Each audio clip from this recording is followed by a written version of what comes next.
Assalamualaikum warahmatullahi wabarakatuh. Ketemu lagi bersama kami di sini di mata kuliah pasar modal. Nah, di pertemuan kali ini kita akan bahas bagaimana sih cara bertransaksi di pasar modal. Mekanisme bertransaksi di pasar modal. Karena di pertemuan selanjutnya kita udah bahas bahwa di pasar modal itu ada dua jenis pasar yang utama, ada pasar primer dan pasar sekunder. Nah, di kedua pasar ini transaksinya pun agak sedikit berbeda nantinya. Nanti akan dijelaskan oleh Pak Sinurat. Yang pertama yang perlu kita tanyakan adalah pertama, bagaimana sih mekanisme bertransaksi di pasar perdana atau pasar primer?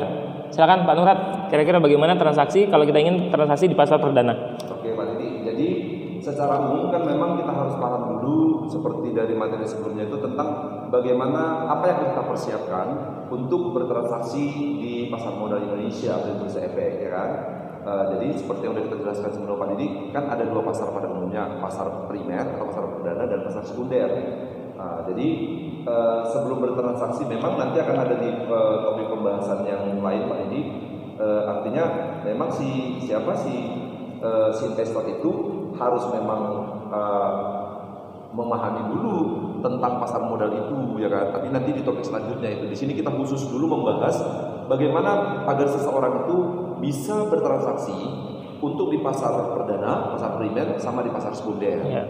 Yang nantinya memang pada dasarnya intinya pada saat kita mau bertransaksi itu miliki dulu pemahaman dan ilmu yang cukup untuk menilai emiten-emiten yang mana yang bagus. Setidaknya misalnya bisa kita lihat dari misalnya kita dengar dari isu-isu yang ada dari misalnya isu bisnis, bisa kita pahami juga mereka kenal mereka melalui mungkin dengan masuk ke webnya bursa efek. Di sana ada prospektus Pak Didi. Nah, prospektus itu nanti mereka akan menceritakan bagaimana prospek perusahaan ke depan. Nah, itu memang harus kita miliki dulu, ya kan?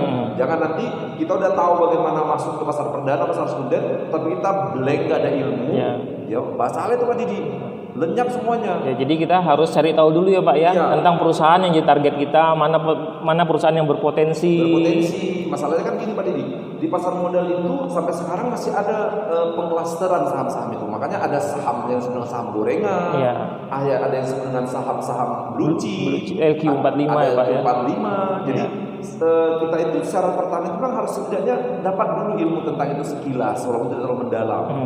Setidaknya orang tahu misalnya melihat laporan laba rugi, atau setidaknya pun lihat kalau misalnya dia labanya agak naik, ini punya bagus ini. Isunya positif. Produknya ternyata misalnya seperti ambil contoh Unilever, produknya kan setiap hari dikonsumsi orang. Setidaknya pengetahuan seperti ini harus kita miliki dulu Pak Didi. Barulah kita berarti saya mau coba. Berarti setelah itu kita miliki, walaupun tadi seperti saya katakan Pak Didi, nanti kita di materi selanjutnya setelah ada yang dipaham, kita akan membahas sangat dalam tentang analisis fundamental dan teknikal. Itu udah bicara tentang ke akar-akarnya. Oke, jadi adik-adik sekalian, tadi pertanyaan Pak Didi, gimana caranya Pak kalau misalnya kita mau bertransaksi di kedua pasar itu kan gitu. Oke. Kalau di pasar perdana itu kan disebut tadi IPO, Initial Public Offering. Ini merupakan emiten-emiten yang baru perdana pertama sekali menawarkan saham-saham atau dan surat-surat berharga yang lainnya. Jadi mereka baru pertama kali perdana di sana. Jadi tentang bagaimana kita memahami tentang tujuan perusahaan itu go public nanti kita bahas di pertemuan selanjutnya itu Pak Ji. Misalnya untuk mengenal perusahaan itu. Karena kan gini, itu nanti makanya saya sampingkan dulu, kita ke pokok bahasan utama. Gimana kalau kita ingin bertransaksi di pasar perdana, di pasar primer. Tapi walaupun demikian pengetahuan yang tadi tambahnya kenal dulu perusahaannya, tahu dulu alasan mereka IPO apa. Kita harus mendengar isu tentang perusahaan itu. Nanti akan kita bahas di analisis fundamental. Jadi sebelum kita bertransaksi, kita harus kenal dulu perusahaannya. Biasanya itu ada namanya prospektus ya Pak ya. Nah di sana nanti ada gambaran-gambaran tentang bagaimana perusahaan ini kinerjanya bagaimana, ke depan prospeknya seperti apa. Kita harus baca dulu itu sebelum kita bertransaksi di sini. Jadi untuk di pasar perdana Pak Didi, ya kan, berarti kita melakukan pemesanan saham namanya IPO. Jadi sarannya seperti ini, agen penjual. Sudah, ini kita investor. Sudah, ini ada kita investor. Pertama, kita lihat tanda panah di sini. Oke, kita mengisi dulu formulir. Sudah, bukti setor dan identitas kita berikan itu ke agen penjual. Oke, jadi nanti kopian formulir kita itu akan dikembalikan agen penjual untuk konfirmasi penjatahan. Oh, pakai dijatah. penjatahan ya Pak ya? Penjatahan Pak, kalau dia di pasar perdana itu pakai penjatahan. Pengertian penjatahan ini kan mereka kan melihat tentang bagaimanakah kemampuan si investor tadi untuk membayar yang dia pesan. Membayarnya, Ya. dipesannya banyak-banyak, ternyata dilihat misalnya dari identitas pekerjaannya segalanya dan bukti setornya yang setornya cuma sebagian, dilihat dari berapa orang setornya akan dijatah. Maka nanti akan dikembalikan oleh penjual konfirmasi penjatahan. Okay. Artinya Pak, ketika dia mesan itu nggak mesti bayar tunai seluruhnya. Nggak usah bayar seluruhnya, mesti. Tapi nanti akan dijatah. Jadi kemampuannya akan dilihat sesuai dengan storenya. Perhatikan di sini Pak Didi. Ini kan investor, dia ke bank, dari transfernya kan bukti store dia. Nanti dilampirkannya waktu ngisi formulir. Ini ke bank mana? Yaitu bank yang telah ditunjuk oleh agen penjual. Nah, jadi perbankan mereka. Jadi nanti akan ada di sini setelah dilapor ke bank, itu kan ada bukti transfernya. Terus nanti agen penjual itu melalui bukti setor, ya kan, dan juga daftar pemesanan surat berharga itu akan dikonfirmasi ke emitennya. Yang mengkonfirmasi itu adalah agen penjualnya Pak Didi. Mengkonfirmasi setelah dikonfirmasi oke, berarti kita sudah sah menjadi pemilik sekian lot saham sesuai dengan jumlah yang kita store. Itu kalau kita untuk di pasar perdana. Oke. Sedangkan kalau misalnya kita ke, nah ini ada bukti contoh-contohnya. Misalnya untuk pada saat kita mengisi formulir pemesanan di pasar perdana itu nanti akan ada warna putih, itu diberikan ke Biro Administrasi Efek. Ada 5 rangkap ya Pak ya formulirnya. Yang merah itu diberikan ke penjamin pelaksanaan emisi. Jadi kita balikkan ke pertemuan kita yang pertama tadi. Jadi setiap lembaga yang berinteraksi itu nanti mendapat bukti ini, sehingga nanti semua mengontrol. Nggak boleh, jangan takut nanti bodong Bang Toko, nanti saya toko Pak Didi di KSPM ya kan, tidak. Terus nanti ada warna biru ke penjamin emisi. Ada nanti warna kuning itu akan disimpan oleh agen penjual, dan nanti yang hijau itu ke kita, ke pemesan, sebagai bukti bahwa kita sudah melakukan transaksi untuk membeli saham perdana. Nah, jelas Pak Didi? Ya. Nah, kalau transaksi secara di pasar sekunder sebenarnya sudah kita lakukan di Bina Karya ya Pak ya? Sudah, dan memang rata-rata mahasiswa Bina Karya itu sudah melakukan transaksi di pasar sekunder. Kalau Anda Bapak Ibu masih ingat, itu kan pasar sekunder kan berarti kita berhubungan dengan perusahaan sekuritas ya Pak ya? Sekuritas. Untuk membuka rekening efek namanya. Ya, jadi yang perlu juga dipahami Pak Didi, kalau di pasar perdana ini, kalau kita yang mau melakukan pemesanan ini merupakan perorangan, berarti kita lampirkan ini fotokopi KTP atau paspor yang masih berlaku. Udah pernah dulu kan? Ya, dulu kalau udah pernah OA pasti udah tahu caranya, ya kan? Lanjut Pak. Mengisi dan menandatangani formulir. Terus membayar jumlah pesanan. Kalau dia institusi Pak Didi, lembaga, contohnya kita ikatan profesi, misalnya asosiasi dosen Bina Karya. Jadi kita harus ada kopi identitas KTP paspor kuasa usaha direkturnya, ketua asosiasi kita, atau misalnya ada perusahaan, semua karyawannya mau membeli saham secara bersama, itu boleh, tapi dia harus ada dulu pimpinannya. Nah, terus ada kopi akte pendiriannya, anggaran dasarnya dari lembaga itu, kopi NPWP, isi formulir, baru bayar pesanan, itu bedanya. Jadi untuk berinvestasi di pasar modal itu berarti boleh dia perorangan, boleh juga dia merupakan lembaga. Tapi kalau udah lembaga berarti harus sah pendirian lembaganya, terus ada NPWP-nya, ada anggaran dasarnya, ada akta pendiriannya. Nah, begitu dia Pak Didi. Kalau dia di pasar perdana, kalau dia di pasar sekunder, kalau pasar sekunder ini kan seperti tadi saya jelaskan Pak Didi, dia di sini kan pola transaksinya kan sudah jual beli. Tawar menawar ya Pak ya. Harga pun mengikuti reaksi pasar. Mengikuti reaksi pasar. Terus selanjutnya di sini kan kita sudah membelinya itu melakukan aksi jual beli itu sudah melalui agen bursa. Walaupun dikatakan lewat agen bursa, ya sudah antar investor. Kenapa dikatakan lewat agen bursa? Karena pada saat misalnya mendirikan transaksi itu tetap harus atas melalui agen bursa. Ya kan, perusahaan sekuritas di mana kita bernaung. Jadi kalau di sini Pak Didi, di pasar sekunder ini mekanismenya sini pertama harus kita paham dulu Pak Didi. Pertama tahu dulu kita jam perdagangan. Janganlah pula nanti kita nggak ngerti kan. Jadi kalau kita mau masuk ke pasar sekunder itu paham dulu kita jam perdagangan. Janganlah kita masuk jamnya belum. Tengah malam pula nanti anggota Pak Didi datang sana. Meskipun menggunakan aplikasi MNC Trade ya Pak ya, tetap harus lihat waktu jam perdagangannya. Ya kan. Jadi biasanya transaksi itu hari Senin sampai Kamis itu memang dia sudah pra perdagangan penawaran jam 9. Tapi itu mulainya itu akan bermain dari jam 9.30 sampai jam 12. baru nanti dia istirahat jam 13.30 sampai jam 16 itu sesi yang kedua. Sesi kedua. Walaupun nanti jam 16 lewat 20 pun masih bisa dia, artinya perdagangan tawar menawar, tapi nggak bisa lagi transaksi. Ya, berarti transaksinya untuk besok harinya, untuk esoknya ya.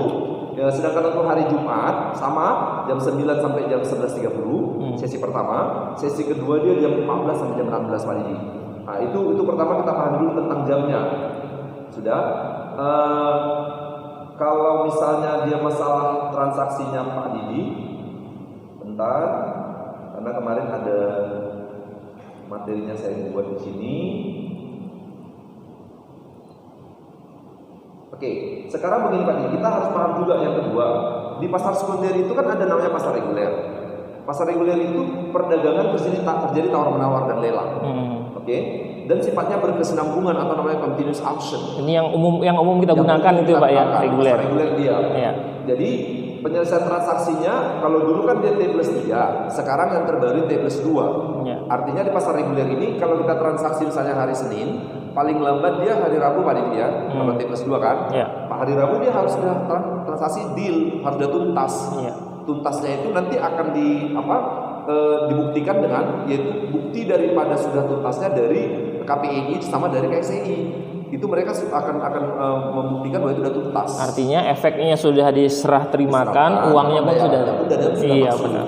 Itu kalau di pasar reguler. Oke, perdagangan dilakukan memang kalau sekarang itu rata-rata melalui remote trading ya, melalui sistem.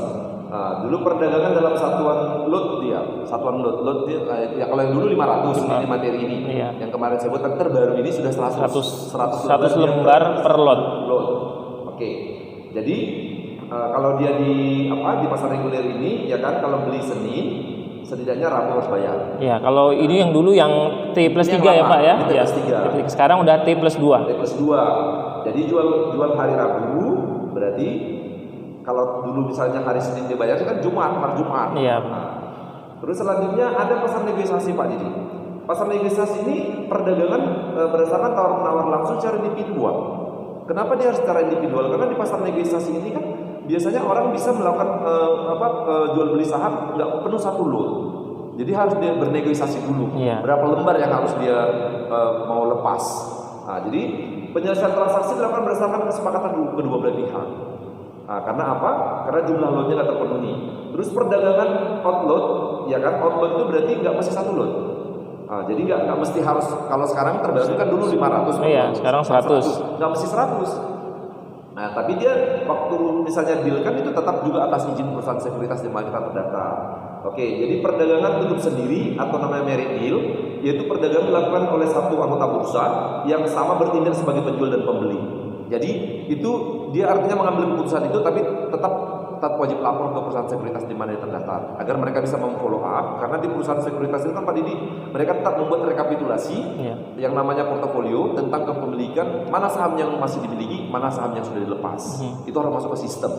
Dan melalui perusahaan sekuritas itu nanti mereka harus membuat laporan ke Bursa Efek Indonesia. Jadi jangan, dan juga itu semua lampirannya harus dikasihkan ke KPI, dikasihkan ke KSEI, karena jangan sampai terjadi transaksi yang memang bodong kembali kan. Itu kalau di pasar negosiasi Pak Didi. Jadi artinya dua pasar ini yang biasa kita temui di pasar sekunder. Jadi polanya adalah berarti kita melakukan penawaran. Misalnya kalau saya mau menjual saham saya, berarti saya buka penawaran. Daftar antri. Ya, jadi sistem antrian di sana. Ada antrian. Kalau di akuntansi dulu kalau kita belajar lipo-pipo kayak gitu deh sistemnya. Nggak mungkin Pak Didi dengan saham yang sama dengan saya, udah tawarkan tadi pagi, saya baru masuk siang, nggak mungkin punya saya duluan Pak Didi. Itu kalau di pasar sekunder ini nggak boleh KKN. Misalnya Pak Didi bilang aku duluan lah, yang dijualkan nggak boleh Pak Didi. Misalnya ada antrian. Kalau misalnya kita mau beli juga begitu, Pak Didi mau beli saham tertentu, udah ada di atas Pak Didi mau beli, Pak Didi ngantri dulu, nggak boleh Pak Didi. Nah, jadi harga yang memang kita gunakan itu kan Pak Didi, kita itu harga pasar dari papan bursa. Mana boleh seperti pasar perdana tadi, itu udah ada harga tetapan. Udah ditetapkan ya Pak ya? Iya, kita mau beli mau jual, ya kan? Kita harus mengikuti harga di papan bursa. Kalau harga di papan bursa itu kan memang mengikuti reaksi pasar. Di mana kalau biasanya begini Pak Didi, reaksi pasar itu biasanya gini kalau secara hukum ekonominya, saat volume permintaan naik, iya kan, pasti bisa harga naik, walaupun bisa terbalik ya, nggak selamanya. Waktu volume permintaan turun, harganya turun, walaupun tidak selamanya. Dia hukum permintaan penawaran, permintaan naik, harga naik, permintaan turun, harga turun. Jadi di pasar sekunder inilah kita Pak Di, seperti yang Pak Di tadi jelaskan, bisa mendapatkan capital gain tadi. Iya kan? Dan bisa terjadi capital loss. Jadi kalau misalnya saya beli saham, saya ternyata salah pilih di pasar sekunder ini. Saya beli dari agen bursa misalnya harga 1.000. Rupanya harganya makin anjlok. Daripada makin anjlok, saya jual aja Pak Didi.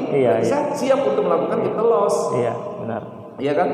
Terus di pasar sekunder inilah juga bisa terjadi capital gain, untung tadi. Saya beli 1.000, harganya naik ke 1.500, saya jual, untung saya 500 per lembar. Terus selanjutnya di pasar sekunder inilah yang memang bisa terjadi seperti yang namanya spekulator. Kalau di pasar perdana kita jangan berspekulator karena di situ hanya aksi beli, harganya tetap. Jadi di sinilah terjadi namanya para spekulator. Di sinilah terjadi namanya maklar saham dan ya kan maklar saham gorengan. Iya, saham gorengan digoreng digongseng dia. Di sini terjadi namanya yaitu bandarmologi. Ada bandar-bandar untuk menggongseng saham-saham tertentu. Jadi hati-hati. Jadi karena memang di sini ada misalnya tindakan-tindakan seperti ini, berarti waktu kita bertransaksi di pasar sekunder ini, walaupun kita sudah tahu pola transaksinya, kita harus memang mempelajari namanya psikologi pasar. Jadi harus tahu, jangan misalnya di sana ramai ngikut sana, di sana lagi sepi nggak mau, ya kan? Terus kenali saham-sahamnya, ini saham gorengan kah, saham LQ45 kah, saham misalnya blue chip kah, kan gitu. Hanya itu ada di sekalian. Kalau saham gorengan bisa pasti lebih murah. Kalau saham LQ45 berarti mahal sedikit.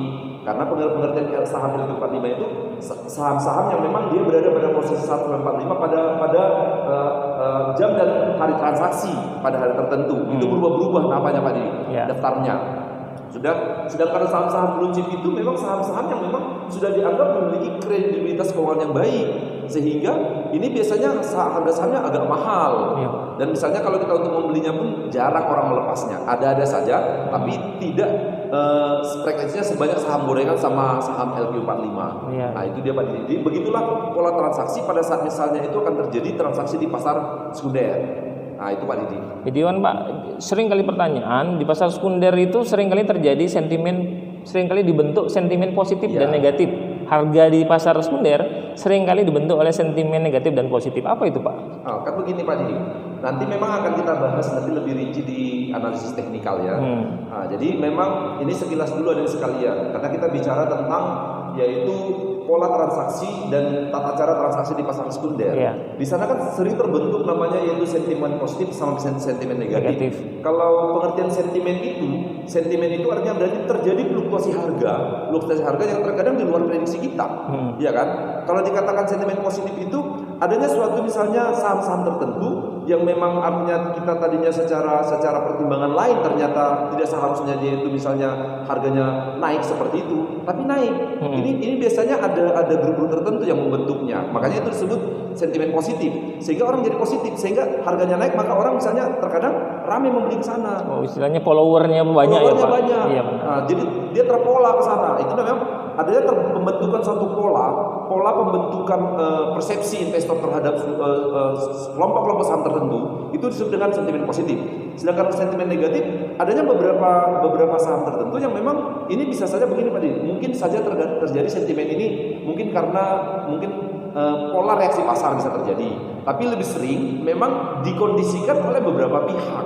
Makanya terjadi sentimen negatif.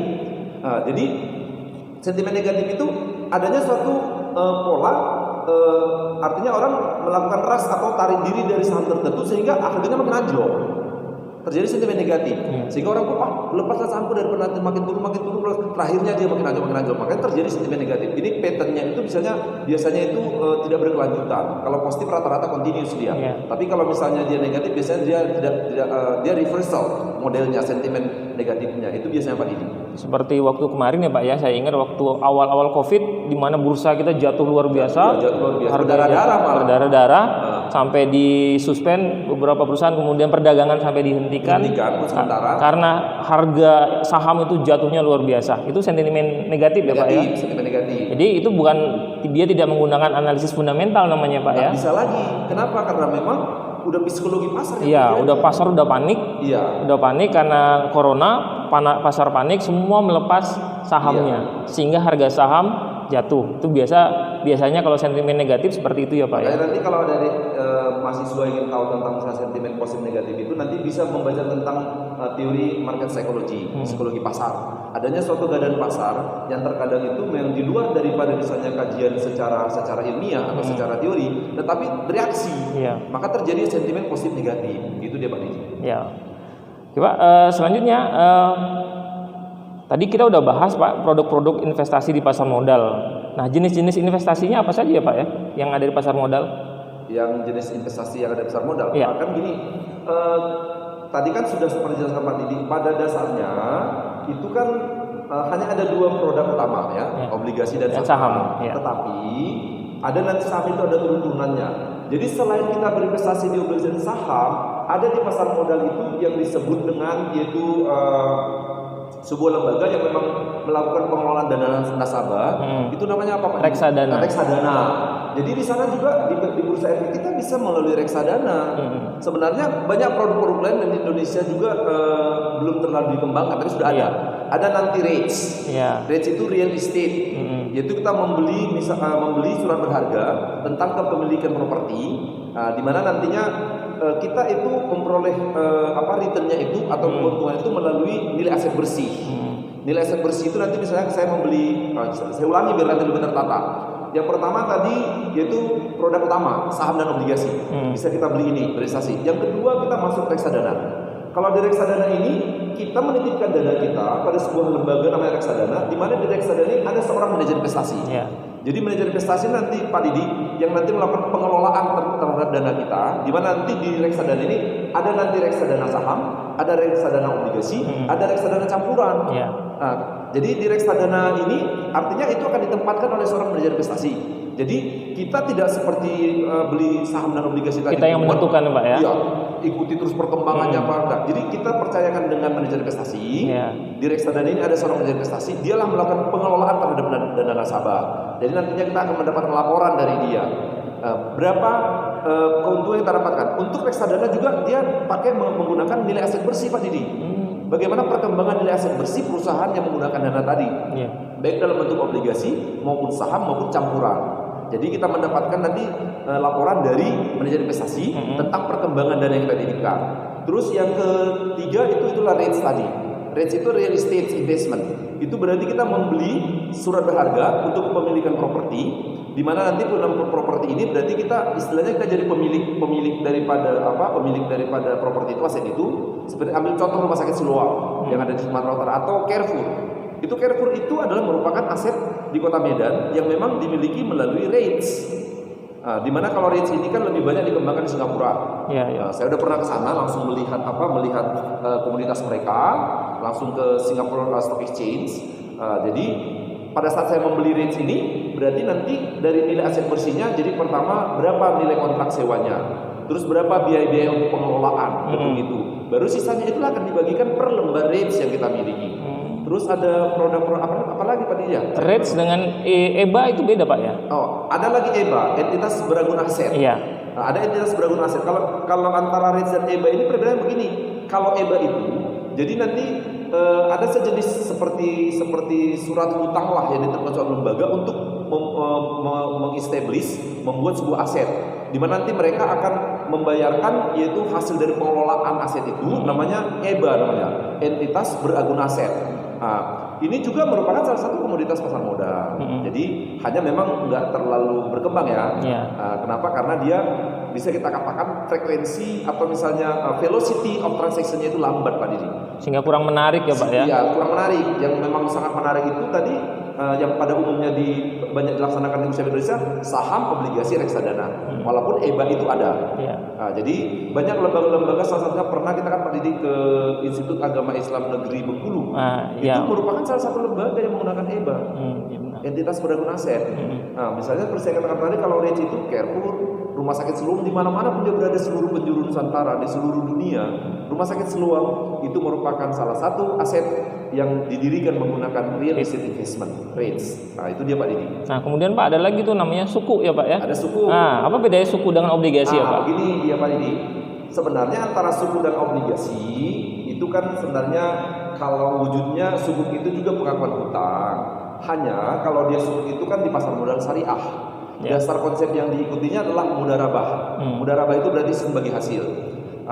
Kalau misalnya kita merasa ini kan obligasi konvensional itu kan katanya haram, nggak bagus ya kan. Saham juga kayak gitu. Aku mau yang nggak haram lah kan gitu. Ada sekarang kalau di pasar namanya pasar modal syariah. Kalau pasar modal syariah itu berarti ada sukuk, itu sama dengan obligasi. Hanya model pembagian hasil yang berbeda. Terus ada saham syariah. Di mana nantinya perusahaan-perusahaan yang boleh masuk kemari ini ada aturan mainnya Pak Didi. Ada indikator yang harus dipenuhi. Ya kan, pertama indikatornya itu pendapatan yang mereka terima itu tidak boleh lebih dari 10% haram. Misalnya orang itu menyimpan uang di bank konvensional dari bunga ya Pak ya. Dari bunga. Terus mereka itu produk komoditasnya itu tidak boleh yang dilarang agama. Misalnya seperti produk-produk yang tidak masuk dalam misalnya artinya konsep daripada ekonomi Islam. Misalnya berbagai produk lah kita cek. Misalnya ada berbagai produk itu contohnya apa misalnya yang dilarang agama haram? Perbankan konvensional, kemudian minuman keras, kemudian rokok itu nggak masuk. Ya kan? Jadi yang makruh pun di sana nggak boleh perusahaan rokok itu kalau misalnya dia mau masuk ke syariah nggak boleh. Nggak boleh. Karena apa? Karena dia kan produknya dilarang agama. Terus selanjutnya struktur modal dia itu kalau nggak saya nggak lupa 20% ya Pak dia, 10%, 15%, 40% Pak. 40% itu maksimal didanai oleh hutang. Kalau misalnya lebih dari 40% nggak boleh Pak. Dia keluar. Makanya terkadang juga bisa juga delisting kadang ada perusahaan yang struktur permodalannya itu antara modal sendiri dengan hutang itu lebih dari 40%, itu kadang delisting buat sementara. Kenapa? Karena struktur modalnya berlebihan. Untuk menyalahi dari aturan daripada konsep syariah. Itu dia Pak Didi. Jadi untuk masuk dalam indeks saham syariah itu ada beberapa indikator yang harus dipenuhi. Jadi jika salah satu indikator ini tidak terpenuhi, maka dia akan di delisting istilahnya, dikeluarkan dari daftar tersebut. Dari daftar perdagangan. Jadi ada sekalian nanti kalau misalnya nggak mau ikut Pak Didi ini yang memang di produk yang dianggap haram, ya masuk ke pasar syariah Pak Didi. Kalau kita di galeri investasi bisa juga kan? Bisa juga. Jadi itu dia Pak Didi. Untuk pertemuan kali ini sepertinya itu saja Pak yang akan kita bahas. Kita bahas pola transaksi, jenis pasar, udah sampai melebar kita sampai ke ada konsep pasar syariah, biar ada tambahan ada sekalian. Jadi nanti di pasar syariah juga sama juga akan masuk ada pasar perdana, ada pasar sekunder. Jadi di sana juga ada capital gain, ada capital loss. Yang berbeda adalah hanya bagaimana pola transaksi dan saham dan obligasi yang boleh masuk ke sana siapa saja kan gitu. Ada syarat-syaratnya. Terus selanjutnya udah kita bahas juga Pak Didi tentang bagaimana yaitu sinyal-sinyal yang harus dibaca pada saat terjadi nanti pola sentimen positif dan pola sentimen negatif. Jadi saya rasa jelas ada sekalian. Untuk pertemuan kita yang ketiga ini sudah cukup jelas, nanti akan kita bahas di Zoom. Nanti di Zoom kalau bisa kita juga ketemu dengan Pak Didi. Dan jangan lupa nanti kita akan ada webinarnya. Dengan para pakar. Dengan para pakarnya. Ini kan akademisi. Jadi ilmu kami agak kurang. Nanti akan lebih dipastikan lagi oleh para pakar dari MNC dan juga dari Bursa Efek Indonesia Pak Didi. Oke, terima kasih adik sekalian. Assalamualaikum warahmatullahi wabarakatuh. Waalaikumsalam.